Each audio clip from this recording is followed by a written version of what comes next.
რატომ არ ფუნქციონირებს ბათუმის ამბანის კოშკი? რა დატვირთვა აქვს მას და ვინ არის მისი მესაკუთრე? საქმეს ბათუმის საქალაქო სასამართლო განიხილავს.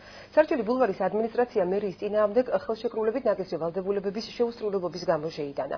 ობიექტის პომპეზური პრეზენტაციიდან რამდენიმე თვეში ამბანის კოშკთან დაკავშირებით საზოგადოებაში არაერთი კითხვა გაჩნდა. შეუნარჩუნდება თუ არა ქალაქს მეგაპროექტი? ნახეთ ჯენი კვანდალიანის რეპორტაჟი. ანბანის კოშკი კვლავ დავის საგანია. პრეზიდენტის ფონდიდან გამოყოფილი მილიონებით აშენებული კოშკი სადავო მას შემდეგ გახდა, რაც ქალაქის მერიამ იგი ბათუმის ბულვარს უზრუნფუქტის წესით გადასცა. დროებითმა მოსარგებლებმა ობიექტი ვერ აამუშავეს და შესაბამისად ვერც მოგება ნახეს. მიღება ჩაბარების აქტის არარსებობის გამო ბულვარის ადმინისტრაცია კოშკის საკუთარ ბალანსზე აყვანას ვერ ახერხებს. ობიექტის მესაკუთრე ბათუმის მერია კი ქონების უკან დაბრუნებას ცდილობს. საქმეს ბათუმის საქალაქო სასამართლო განიხილავს. ჩვენ სასამართლოს მიმართეთ, რათა ბაცილად ცნონ ეს ადმინისტრაციულ სამართლებრივი აქტი. მოსამართლემ მორიგებისთვის მოგცა დრო და მომდევნო პროცესი ჩაინიშნა 2012 წლის 24 დეკემბრისთვის.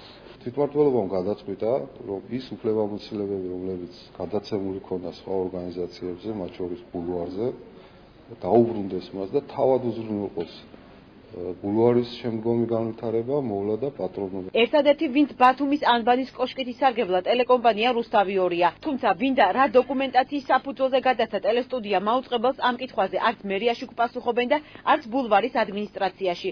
არაერთი მოთხოვნის მიუხედავად ოფიციალური დოკუმენტები არ მიუღია საკრებულოს ფრაქცია ბათუმისთვის ხელმძღვანელს ირაკლი ჩავლეიშვილსაც. ბატონმა გიორგი კიტაძემ ასეთი განმარტება გააკეთა საკრებულოს თომაზე, რომ თურმე რუსთავი 2 სტუდიიდან მიმდინარეობს ბათუმის სარეკლამო რგოლების გაშვება სხვადასხვა ქვეყნებში და ეს არის ტურიზმის პოპულარიზაცია და აი ამის საფასურად ჩვენ დაუთმეთ რუსთავი 2-ს ეს სტუდია.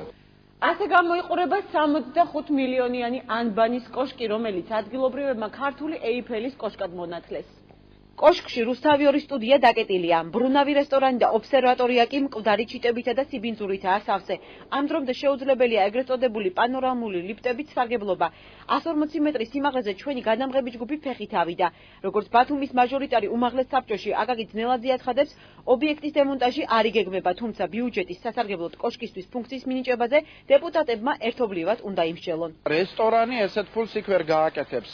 რაღაცა ობსერვატორია იქნება მინიმალური თანხის შემომტანი.